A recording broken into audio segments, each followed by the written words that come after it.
The silence in our house after Walter's funeral was a physical weight. For 50 years, this place had been a symphony of our life together. The rumble of his laughter from the den, the squeak of the third step on the staircase he always meant to fix, the gentle hiss of the radiator in the winter. Now all I could hear was the frantic, shallow breathing of my daughter-in-law, Jessica, and the rhythmic tapping of my son Michael's expensive shoe against the hardwood floor. They sat opposite me in the living room on the floral sofa that had witnessed scraped knees, first heartbreaks, and holiday celebrations. Their sympathy was a thin, brittle veneer over a pulsing impatience. "Mom, we've been looking at the numbers," Michael began, leaning forward, his hands clasped. He had Walter's jawline, but none of his warmth. His eyes, the color of wet slate, held the cold calculation of a businessman, not a grieving son. "This house, it's a lot for you to manage. The property taxes alone are astronomical. It's just not practical." I clutched the warm ceramic of my teacup, its heat a small anchor in the icy tide of his words. "Practical? Michael, this is our home. Your father built that bookshelf with his own 2 hands. Your height chart is still marked on the pantry door frame." Jessica let out a sigh, a delicate, feathery sound of pure annoyance. She was a woman sculpted from sharp angles and expensive fabrics. "Margaret, that's sweet, but sentiment doesn't pay the bills. We have to think about the future." "Your future." She gestured around the room, her diamond rings catching the light, as if she were appraising furniture at an estate sale. "Frankly, the place is dated. It would take a fortune to update." I looked past them at the framed photograph on the mantelpiece. Walter and I on our wedding day, young and impossibly hopeful. He had a smile that could have calmed a storm. I felt his absence like a missing limb. "Your father wanted me to live out my days here," I whispered, the words catching in my throat. Michael's expression hardened. Dad was a romantic, not a realist. We found a solution, a better one. We're going to sell this place and buy a new one. A beautiful, modern home, big enough for all of us. You'll have your own space, and we'll be there to take care of you. It's the perfect arrangement." He smiled, a tight, rehearsed gesture that didn't reach his eyes. It wasn't an offer, it was a verdict. In that moment, watching them, I felt a different kind of grief begin to bloom. A cold, sharp-edged fear that had nothing to do with Walter's passing and everything to do with the 2 people who were supposed to be my family. The silence that followed was no longer empty. It was filled with the sound of their plans closing in around me. The sale happened with the swift, impersonal brutality of a demolition. My protests were treated as the confused ramblings of an old woman. Michael handled the paperwork, his pen scratching across documents that signed away 50 years of my life. Jessica busied herself with realtors and stagers who spoke of depersonalizing the space, which meant packing away every trace of Walter and me. They moved my photographs, my books, my memories into sterile cardboard boxes. I felt like a ghost in my own home, invisible and irrelevant. The only thing I fought for was the suitcase. It was a large, scuffed leather trunk from the 1940s with brass latches and a faded Cunard line sticker. It had belonged to Walter's father. When we married, Walter had moved his few bachelor belongings in it. For all the years of our marriage, it had sat in the back of our closet. "What on earth do you want with that monstrosity?" Jessica asked, wrinkling her nose as I pointed to it. The movers, 2 young men with weary faces, stood by, waiting for instructions. "It's falling apart. It probably has moths." "It's the one thing I'm keeping," I said, my voice firmer than I'd felt in weeks. "I'm keeping." Michael sighed, a theatrical display of paternal patience. "Mom, it's just an old suitcase. We're getting you all new things for the new house. Clean, modern things. This is not negotiable, I stated, looking him directly in the eye. I remembered Walter's words, spoken one quiet evening years ago as he was putting it away after a spring cleaning. He had turned to me, his expression uncharacteristically grave. "Margaret," he'd said, taking my hands, "promise me something.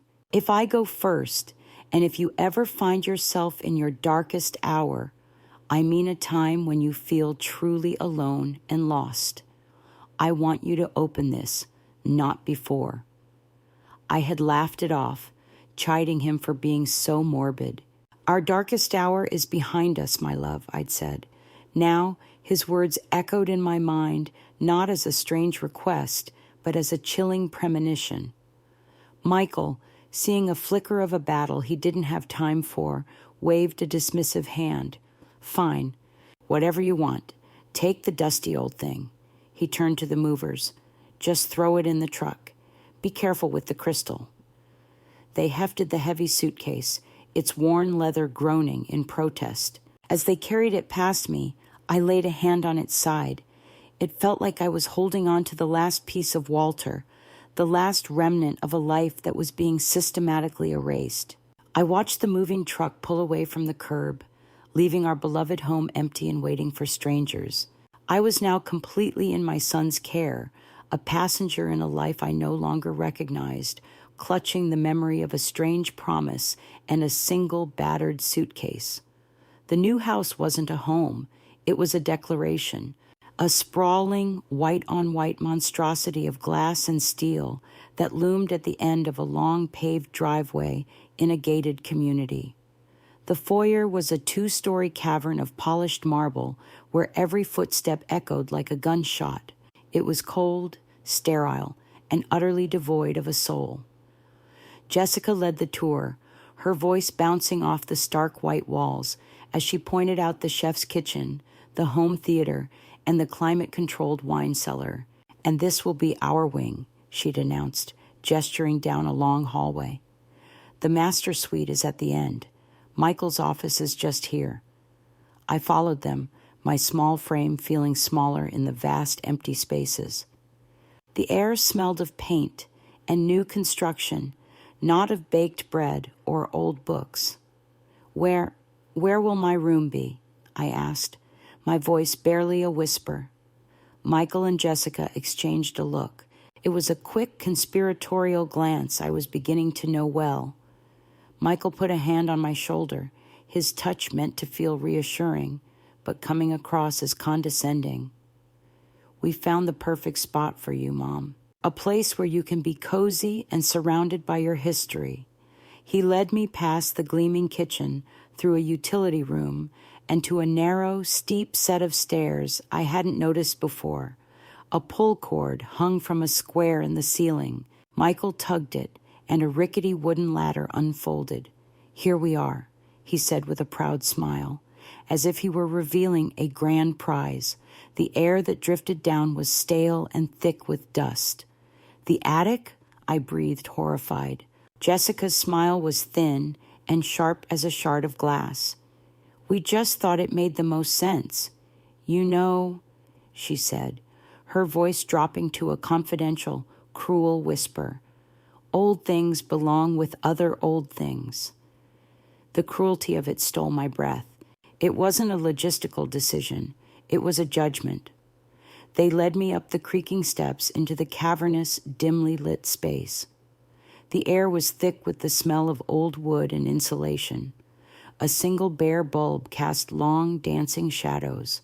My beautiful antique furniture, the pieces they deemed too dated for their modern palace, was shrouded in white sheets, looking like a graveyard of my former life. In the corner, looking small and forlorn, sat Walter's leather suitcase. "We'll have a proper bed brought up tomorrow," Michael said briskly, avoiding my gaze. "You'll be comfortable. It's very private." They retreated down the ladder, pulling it up behind them. The square of light snapped shut, and the latch clicked into place, plunging me into near darkness. I stood there, shivering in the cold, dusty air, surrounded by the ghosts of my past. They had not just moved me into an attic, they had buried me alive. The first night in the attic was the longest of my life. The single mattress they'd unceremoniously tossed on the floor was thin, and a deep, penetrating cold seeped up from the floorboards, a cold that had nothing to do with the autumn chill. Below me, I could hear the faint sounds of my son's new life, the murmur of the television, the clink of glasses, a burst of Jessica's brittle laughter. They were sounds from another world, a world I was no longer a part of. I was an object, stored away, out of sight and out of mind. I lay in the dark, the words echoing in the silence. Old things belong with other old things. The humiliation was a physical ache, a burning in my chest that was worse than the cold. Tears streamed down my face, soaking into the cheap pillow. I had endured the loss of my soulmate, the man who had been my sun and my stars for half a century. I had thought that was the worst pain I would ever know. I was wrong. The betrayal by my own child, the casual cruelty of it, was a different kind of death. It was the death of a mother's hope. My gaze fell upon the suitcase, its dark shape barely visible in the sliver of moonlight filtering through a grimy circular window. It sat there like a silent sentinel, a relic from a life of love and respect. And then Walter's voice, as clear as if he were standing beside me. Only when you feel the world has left you with nothing, Margaret. Only in your darkest hour. Was this not it?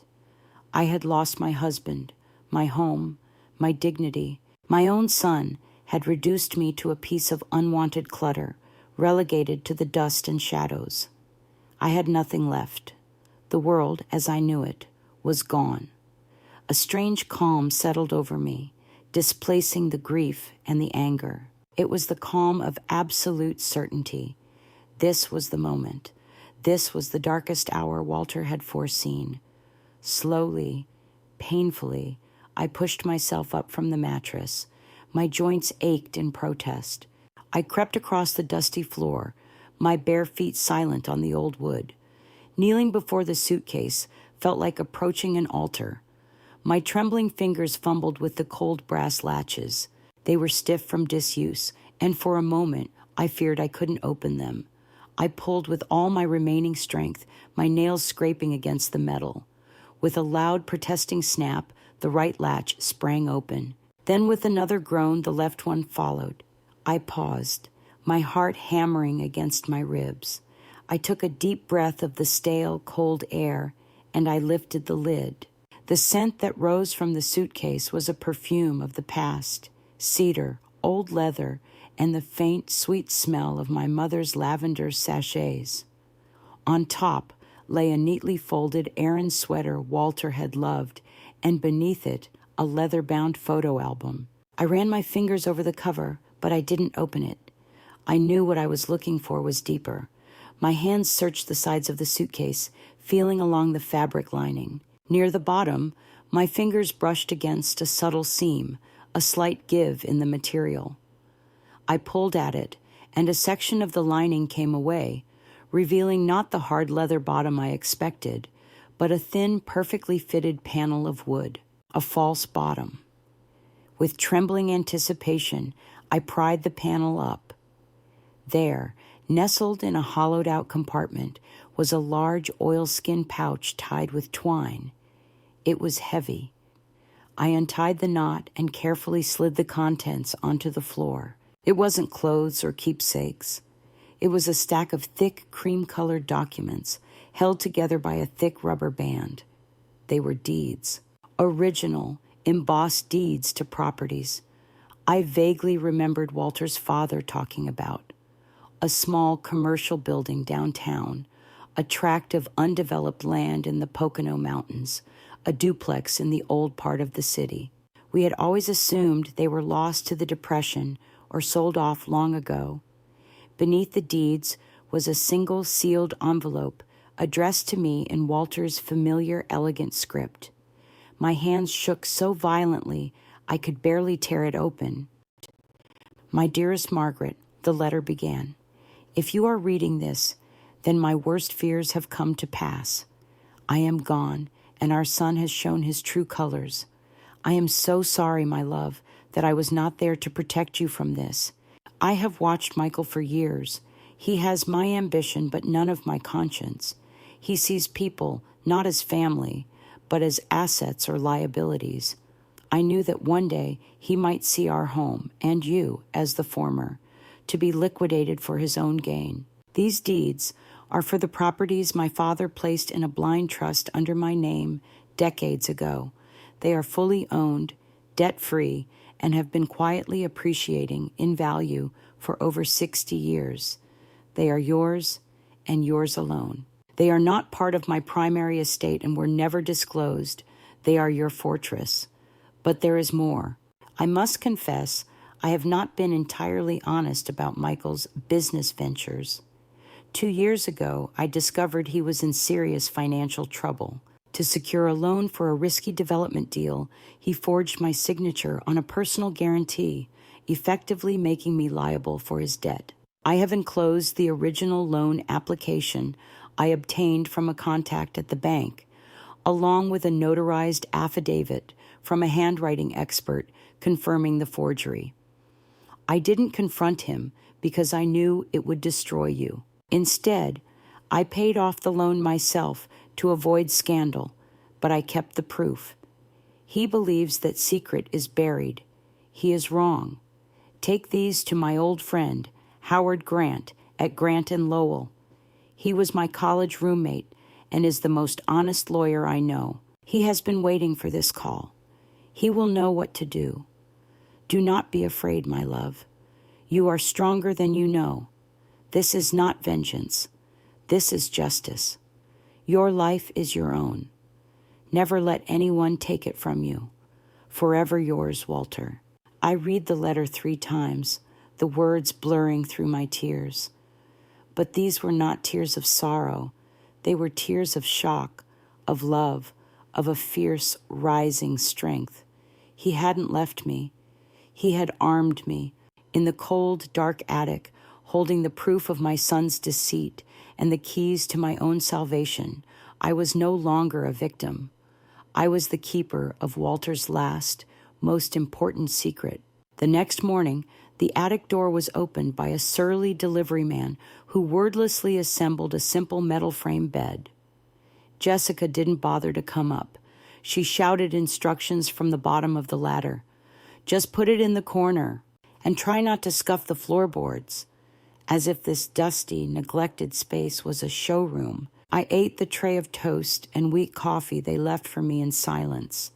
The oilskin pouch now hidden safely back in the suitcase, which I'd tucked under the new bed.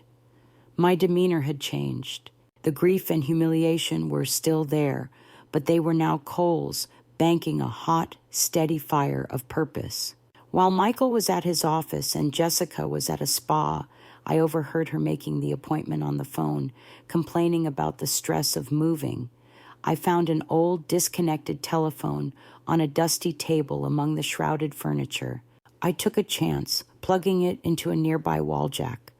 A dial tone hummed in my ear, a small miracle. My son, so meticulous about his high-tech security system, had overlooked the simple, hardwired landline to the attic. My fingers, steady now, dialed the number for Grant & Lowell. I had memorized it from Walter's letter. Grant & Lowell, how may I direct your call? A professional voice answered. I'd like to speak with Mr. Howard Grant, please, I said. My own voice sounded different to me, clearer, stronger. May I ask who is calling? My name is Margaret Hayes. I am the widow of Walter Hayes. There was a brief pause on the other end, then a flurry of muffled activity. A moment later, a warm, deep voice came on the line. Mrs. Hayes, this is Howard Grant. Walter was the best friend a man could have. I was so sorry to hear of his passing. Walter was the best. I've been expecting you might call. Relief washed over me, so potent it made me dizzy. Mr. Grant, I said, my voice thick with emotion, I have the pouch. I see. he said, his tone shifting from warm to serious.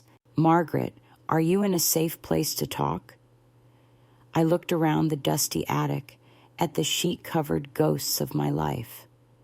"No," I said with a wry, bitter laugh, "but I am in a very private one. My son has moved me into his attic." There was a sharp intake of breath on the other end of the line. "That contemptible fool," he muttered. "Okay, Margaret, listen to me. Don't do anything. Don't confront him. Let them think you are exactly what they believe you to be, a sad, broken, old woman. They are throwing a housewarming party this Saturday. Walter told me about Michael's love of spectacle. He will want to show off. I will be there. We will handle this publicly. Can you be strong until then?" "Mr. Grant," I said, clutching the receiver, my knuckles white. "I have been strong for 50 years. I can manage 3 more days." After we hung up, I spent the next few days in quiet compliance. I ate what they gave me. I stayed in the attic. I let them believe they had won. Downstairs, I could hear the deliveries arriving for the party. Cases of champagne, flowers, catering equipment. They were building the stage for their own downfall, and I, the forgotten relic in the attic, was waiting for my cue. Saturday night arrived on a wave of expensive perfume and booming bass music that vibrated through the attic floor. Peeking through the grimy porthole window, I watched a parade of luxury cars glide up the driveway. Men in tailored suits and women in glittering dresses spilled out, their loud, self-important laughter floating up on the crisp night air. My son and his wife were holding court. I put on my best dress, a simple navy blue silk that Walter had always loved. I combed my hair and for the first time in months put on a touch of lipstick. I looked at my reflection in a shard of a broken mirror. I did not see a frail, confused old woman. I saw Margaret Hayes. I saw Walter's wife. At precisely 8:30 p.m., the time Mr. Grant and I had agreed upon, I took a deep breath, opened the attic door, and slowly, deliberately, descended the rickety ladder. I emerged into the utility room, the party's thumping rhythm, a jarring contrast to my silence. I walked through the house, a ghost no more. Heads turned as I passed. The guests, strangers to me, looked on with curiosity. Who was this old woman in a simple dress, moving with such purpose through this temple of modern wealth? I reached the edge of the great room, just as Michael was raising a champagne flute for a toast. He stood in the center of a crowd of fawning admirers, Jessica beaming at his side. "To new beginnings," he was saying, "to building a future, and to honoring the past in our own way. Is that right, Michael?" My voice, though not loud, cut through the noise like a blade. The music faltered. A hush fell over the room. Michael froze, the glass halfway to his lips. His face, flushed with champagne and pride, paled. "Mom, what are you doing down here? I thought you were resting." "I'm quite finished resting," I said, stepping into the center of the room. At that exact moment, the doorbell chimed. A caterer opened the door to reveal Mr. Grant, looking imposing in a dark suit and carrying a leather briefcase. He walked directly to my side. "What is the meaning of this?" Jessica hissed, her eyes darting between me and the stern-faced lawyer. "Mr. and Mrs. Hayes," Mr. Grant began, his voice resonating with authority. "I am Howard Grant, attorney at law. I am here on behalf of my client, Mrs. Margaret Hayes, the sole beneficiary of the Walter Hayes Sr. Ancillary Trust." Michael let out a short, nervous laugh. "Ancillary Trust? My father had no such trust. I am the executor of his estate. I know everything." "Clearly you do not," Mr. Grant said coldly. He opened his briefcase. "This trust holds the deeds to 7 properties, including the downtown commercial building in Philadelphia that your new business is currently paying rent on. As of this moment, your mother is your landlord." A wave of murmurs swept through the crowd. Michael stared, his mouth agape. Furthermore, Mr. Grant continued, pulling out another document, we have here a notarized affidavit and evidence of loan fraud, specifically a personal guarantee for $2 million secured with your father's forged signature. Jessica gasped, her hand flying to her throat. The color drained completely from Michael's face. He looked at me, his eyes wide with panic and disbelief. Mom, you wouldn't. I met his gaze, my own eyes clear and steady. You sold my home. You moved me into the attic and told me old things belong with other old things. You thought I was just another old thing to be put away and forgotten. But my husband, your father, was a man who never forgot anything. He knew who you were long before I was willing to see it. He knew you would do this. I took a step forward. The guests were shrinking back, giving us a wide berth. You didn't inherit everything, Michael, I said, my voice trembling with a righteous fury. You inherited a legacy of integrity and love that you spat on. All you truly own is the shame you brought upon this family, and that you can keep. The aftermath was swift and devastating. The party ended not with a bang, but with the quiet, hurried exodus of shocked guests, whispering into their phones as they scurried to their cars. Within a week, the scandal was the talk of Philadelphia's financial and social circles. Mr. Grant, true to his word, handled everything with surgical precision. The bank, faced with irrefutable proof of fraud and the threat of a major lawsuit, immediately pursued Michael. The mansion, purchased with leveraged funds and now an emblem of his disgrace, was put on the market in a fire sale. Michael and Jessica were ruined, not just financially, but socially. The friends who had toasted their success vanished overnight. They were forced to sell everything to cover the debts and legal fees. I did not see them again. Mr. Grant informed me they had moved out of state, stripped of their finery and their arrogance, to start over in anonymity. There was no satisfaction in it for me, only a profound, hollow sadness for the son I had lost twice, once to his own greed and again to the consequences of it. I chose not to move back into my old house. The memories there were too sacred to be tainted by the recent betrayal. Instead, with Mr. Grant's help, I sold the commercial building and the tract of land in the Pocono Mountains, creating a nest egg that ensured I would be independent for the rest of my days. I kept the small duplex in the old part of the city, a charming brick building on a quiet, tree-lined street.